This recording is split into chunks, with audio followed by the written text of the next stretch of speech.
Hey, what's up? Welcome back dito sa ating channel dito sa Bobs TV. Alright, so tayo nagbabalik muli mga kababayan at ngayon ay pag-uusapan natin, no? Ito nga pong mag-asawang Diskaya mga kababayan, no? Itinuro na po ang mga kongresista na nasa likod ng flood control projects anomaly mga kababayan. Ako po, yan ang ating alamin ngayon at pag-uusapan. Pero syempre bago ang lahat, please don't forget to subscribe at pakilike naman po ang ating video ngayon. Okay, so don't forget to subscribe din dito sa channel ng PH News Update mga kababayan. Lalagay ko dyan sa link, yung link sa ibaba mga kababayan, no? At pa-subscribe na rin po at supportahan yung channel na yan mga kababayan, alright? Okay, so huwag na natin ito patagalin, no? At umpisa na natin to. Let's go. Sana po sa kanilang dalawa ay gusto kong banggitin sa inyo ngayon. Meron po tayong resource person dito na nagkusa na po siyang magbigay ng kanyang sworn statement sapagkat iniisip po nila yun ang madali na makatulong sa ating pamahalaan sa paghahanap po natin. Your excuse, Retovi.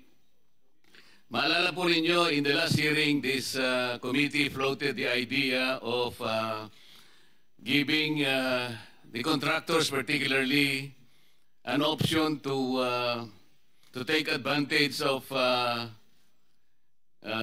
the state witness protection law sapagkat napakalaki po ng problema ang kinakaharap ng bansa natin, particular na po dito sa mga flood control projects na talaga namang nakapagbigay ng alalahanin, hindi lamang alalahanin kundi galit sa ating mamamayan. Meron pong nagkusang loob na gustong magbigay na ng kanilang sworn statement at kinakailangan pong ipresenta natin sila sapagkat ito'y ipinadala nila sa inyong lingkod sa Chairman of the House, Chairman of this Blue Ribbon Committee.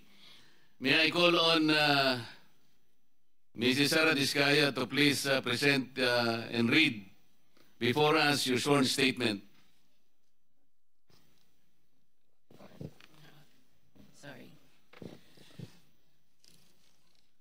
Magandang umaga po sa mga kagalang-galang na senators at miyembro ng Blue Ribbon Committee, lalong-lalo na kay Senator Rodante Marcoleta, Chairman ng Blue Ribbon Committee. Ano to, joint statement ng namin mag-asawa. So I will read partial and then my husband will also read the other half of the sworn statement. So kami si Pacifico F. Diskaya II and Cesara Rowena Diskaya, mag-asawang nasa tamang edad, parehong Pilipino.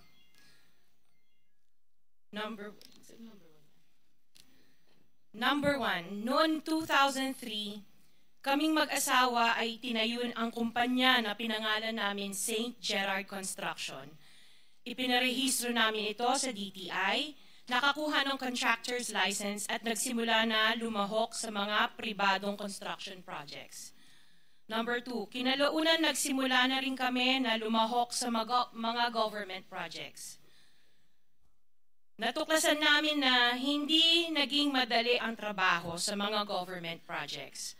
Madalas mahirap ang paniningil ng bayad at matagal bago kami mabayaran ng gobyerno.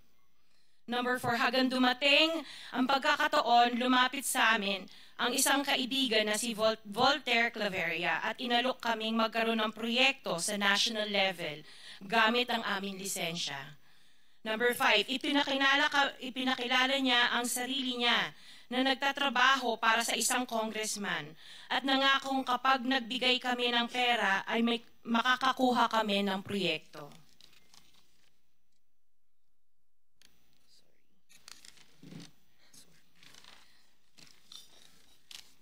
Number 6, dahil wala kaming alam sa kalakaran sa pambansang proyekto sa gobyerno, nagtiwala kami at ibinigay ang lahat ng ipon naming mag-asawa. Sa kasamaang palad, niloko lang niya kami. Naglaho siya, dala ang pera naming mag-asawa. Nagpunta kami sa DPWH para i-report ang nangyari pero hindi nila ito pinansin. Kahit ganon, hindi kami sumuko. Gusto ko pa rin gawin ng tama ang negosyo, kaya patuloy kaming sumasali sa mga biddings sa gobyerno. Sa kalaunan, ang kumpanya namin ay nanalo sa mga bidding sa mga proyekto sa national government sa pamamagitan ng patas na bidding. Ibinuhos namin ang lahat ng aming pagsisikap para maipakita ang kakayahan ng aming kumpanya na mayroong maayos na paggagawa, di kalidad na resulta, at natatapos sa tamang oras.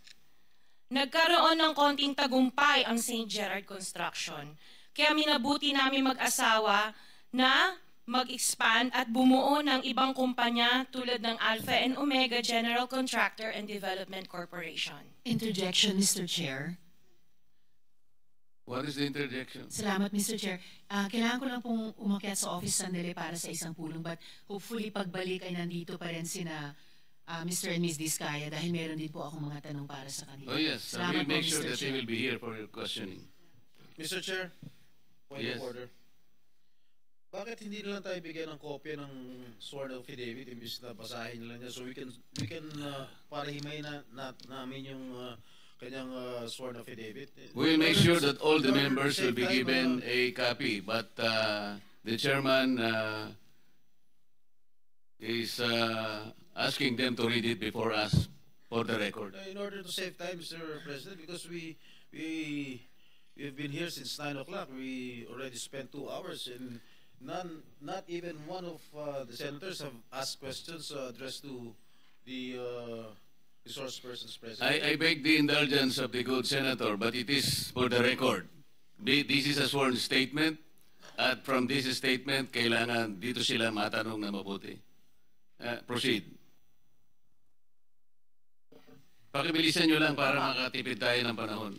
Ngunit nung nagsimula ang makilala ang St. Gerard Construction, dumating naman ang panibagong pagsubok.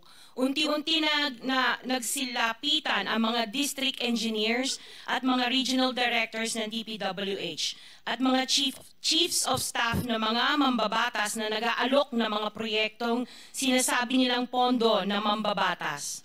Noong una, sinubukan naming labanan ng mga ito sa pamamagitan ng pagre-report sa DPWH at pagpapadyaryo ng mga tiwaling kawani ng gobyerno, subalit hindi sila natitinag sa mga ito. Sabi nila dapat tanggapin namin ang realidad na dapat kaming magbayad sa mga mambabatas kung gusto po namin magpatuloy na magkaroon ng project sa gobyerno. Kung hindi, binabala nila na matatanggal na sa listahan ang kumpanya namin at hindi na makakakuha ng kahit anong proyekto. Hindi namin ginusto kailanman na mapasama sa ganitong sistema, pero kailangan namin magpatuloy para sa pamilya at mga empleyado namin. Dahil sa aming paglaban sa mga tiwaling bidding, maraming beses naming naranasan na ma-disqualify ng Bids and Awards Committee ng DPWH na hawak na mga mambabatas na nagpondo sa proyekto. Dahil naiipit na ang aming negosyo, lumulubog na kami sa lumalaking utang ng kumpanya at peligro sa buhay ng aming pamilya. Napilitan kaming makisama sa kalakaran kahit labag sa aming kalooban. Magandang umaga po, Mr. Chair at kagalang-galang na senators at miyembro ng Blue Ribbon Committee, lalong-lalo po kay Senator Rodante Marcoleta. Diretso na. Number 15, sorry po. 16, paulit-ulit kaming ginamit ng mga nasa pwesto sa sistemang ito. Wala kami magawa dahil kung hindi kami makikisama, gagawa nila ng problema ang project na na-award sa amin sa pamamagitan ng mutual termination o pagkakaroon ng right-of-way problem na parehong nagdudulot ang hindi matuloy ang implementasyon ng mga proyekto. Matapos naming manalo sa mga bidding, may mga opisyal mula sa DPWS ang lumalapit sa amin para humingi at kumuha ng bahagi niya sa halaga ng proyekto. Ang hinihingi nilang porsyento ay hindi bababa sa 10% at umaabot pa sa 25% na naging kondisyon upang hindi maipit ang implementasyon ng kontrata. Ito ay binibigay namin sa kanila ng cash ang bawat transaksyon ay may karampatang voucher at ledger na nagsasaad ng mga araw at kung kailan nila ito natanggap. Ilan sa kanila ay sina Terence Calatrava, former Undersecretary of Office of the Presidential Assistant of the Visayas of the Philippines, Kong Roman Romulo of Pasig City, Kong Jojo Ang of Usmag Ilonggo Party List, Congressman Patrick Michael Vargas of Quezon City, Kong Juan Carlos Arjo Aitaide of Quezon City, Nicanor Nicky Briones of AGA Party List, Congressman Marcelino Marcy Teodoro of Marikina, Congressman Florida Robes of San Jose del Monte, Bulacan, Congressman Leandro Jesus Madroño of Romblon, Congressman Benjamin Benji Agarao Jr., Congressman Florencio Gabriel Bemnoel of Anwaray Party List, Kong Leo de Ode Tariela of Occidental Mindoro, Congressman Reynan Arrogancia of Quezon Province,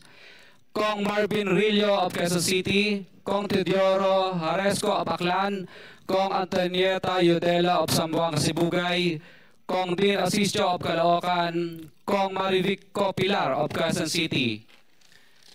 21. Mayroon ding mga kinatawan ng ilang politiko na nakikipagtakbo sa amin upang manghingi ng porsyento kapalit ng mga porsyento ng mga proyekto. Ang mga porsyento ito ay 25% ay pinipilit sa amin bilang karaniwang kalakaran na wala akong kakainang tanggihan. Ilan sa kanila ay sina Regional Director Eduardo Virgilio of DPWS Region 5, Director Ramon Ariola III of Unified Management UPMO, District Engineer Henry Alcantara, DPWS Bulacan First, Undersecretary Robert Bernardo, District Engineer Aristotle Ramos of DPWS Metro First, Pasig City, District Engineer Manny Bulusan of DPWS North, Manila Deo, District Engineer Edgardo C. Pigol of DPWS Bulacan Subdeo, District Engineer Michael Rosaria of DPWS Quezon Second Deo. Karamihan sa mga kawani ng DPWS na nabanggit sa itaas ay paulit-ulit na binabanggit ang delivery ng pera ay para sa kay Saldico na dapat at least 25%. Si Kong Marvin Rillo naman ay ilang beses na binabanggit ang pangalan ni Speaker Martin Romualdez bilang kanyang malapit na kaibigan. 25. Sa tuwing umiinom kami sa Wine Story, sa BGC at sa Shangri-La Mall, sinasabi pa ni Kong Rillo na lahat ng kanyang request para sa pondo ay galing pa mismo sa unprogrammed funds at insertion na inaaprubahan ni Speaker. Ang tao ni Marvin Rillo na si Bogs Magalong ang pumupunta sa amin para kunin ang pera sa aming opisina o sa Wine Story. Si Kong Jojo Ang naman, lagi ring binabanggit sa lahat ng project sa kanya ay papondo ni Speaker at ni Saldico. Mataas ang hinihingi sa project, dagdag pa niya, hindi naman lahat ng pera ay para sa kanya, kundi para kay Speaker at kay Saldico. Sa lungsod ng Pasig naman, lumapit sa akin ang DPWS Project Engineer na si Angelita Garucha para kolektahin ang parte ni Kong Roman Romulo sa flood control projects noong 2022. Number 28. Pagdating ng 2025, si District Engineer Aristotle Ramos ang sumunod na nagpakilala na bagman ni Kong Roman Romulo kung saan 30% ang kanyang hiningi ay para kay Kong Roman Romulo. Sinabihan ko kay D.E. Ramos na masyado namang mataas, ngunit sinabi niya na walang magagawa dito dahil pondo ito galing sa unprogrammed funds at insertion galing sa taas. Sa ilang pagkakataon, ang mga politiko na personal na inabutan ng halaga ayon sa hinihingi nilang porsyento mula sa proyekto. Ang pagbabayad na ito ay hindi naman kagustuhan kundi isang hakbang na ginawa namin dahil sa matinding panggigipit. Ilan sa kanila ay sina Kong Antonieta Yudela kasama ang kanyang asawa, Kong Marvin Rillo of Quezon City, Kong Nicky Briones of AGA Party List, Arturo N. Ataide, ama ni Kong Arjo Ataide, Kong Florencio Gabriel Bemnoel of Anwaray Party List, Kong Leandro Jesus Madroño of Romblon, Kong Benjamin Benji Agarao Jr. Bagamat naging matinding pagsubok ang kabawasan ng pondo na nakalaan sa proyekto, pilit at matapat namin sinusunod ang bawat espesifikasyon na nakasaad sa Program of Works na nakasaad sa proyekto ng DPWH. Nakakasiguro kami na nagawa namin ng maayos at matapat ang bahagi o phase ng proyekto na na-award sa amin. Sa katunayan, hindi kami mababayaran ng DPWH kung hindi ito dumaan at pumasa sa maraming material testing na naaayon sa design ng DPWH. Ina-assess at ini-inspect ng DPWH ang bawat proyekto base sa natapos na parte o accomplishment. Napilitan kami na i-absorb ang kabawasan na ito na nagdudulot ng maliit na kita o pagkalugoy sa ilang projects. Para makabawi, dinadamihan na lang namin ang partisipasyon sa mga projects. Taliwas sa mga lumalabas na may mga impormasyon sa publiko, hindi kailanman kami gumawa ng ghost projects. At masugid kami nag-i-inspect sa lahat ng aming mga natapos na projects.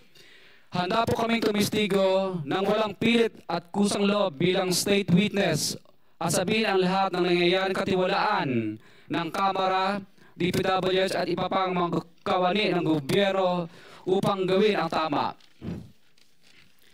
Kami ay lubos na humihingi ng tulong sa Senate Blue Ribbon Committee na pinamumunuan ng buting Chairman Senator Dante Marcoleta at kay President Bongbong Marcos para sa proteksyon at seguridad ng aming pamilya.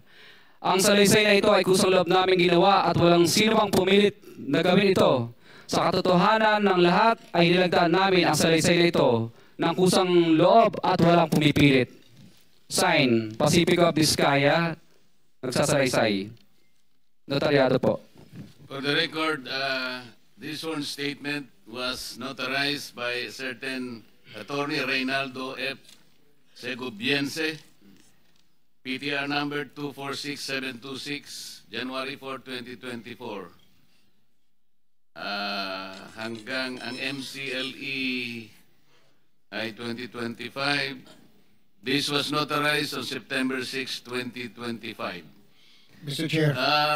Mr. Pacifico Vizcaya and Cesaria Rowena Vizcaya, meron pong pirma sa inyong respective na pangalan. Ito po ba'y pirma ninyo for the record lang? Yes po, Chair. Thank you. Mr. Chair, can we ask a copy? Every member of this committee? Yes, we will do that. Pase-xerox po natin ito para lahat po ng miyembro ay bigyan na kita ng kopya kagad. At saka meron akong mga ilan pa rito si Senator Jinggoy, Senator Rapi, isa na lang ang natira kaya pase-xerox natin ito. Bigay mo na lang sa kuya mo. Kuya mo naman si Senator Rapi. Ikaw na lang. Mag-share na muna kayo. So, sino po ang gustong... Alright, sa mga babayan, no? Grabe. No, itinuro. Mga babayan, na si Speaker Romualdez at si Saldico, no, na tumatanggap ng pera, no, mula dito sa flood control projects, mga babayan. No, ano masasabi niyo po diyan, no? I-comment na lang po sa ibaba ang inyong mga opinion at ating pag-usapan. At patuloy po nating tututukan, no, ito pong investigasyon na to ng Blue Ribbon Committee dito po, no, sa flood control projects anomaly na to, mga kababayan. Alright, so kita-kits tayo sa ating next video upload. Ito muli ang inyong Kuya Mobs sa Mobs TV. Peace and health.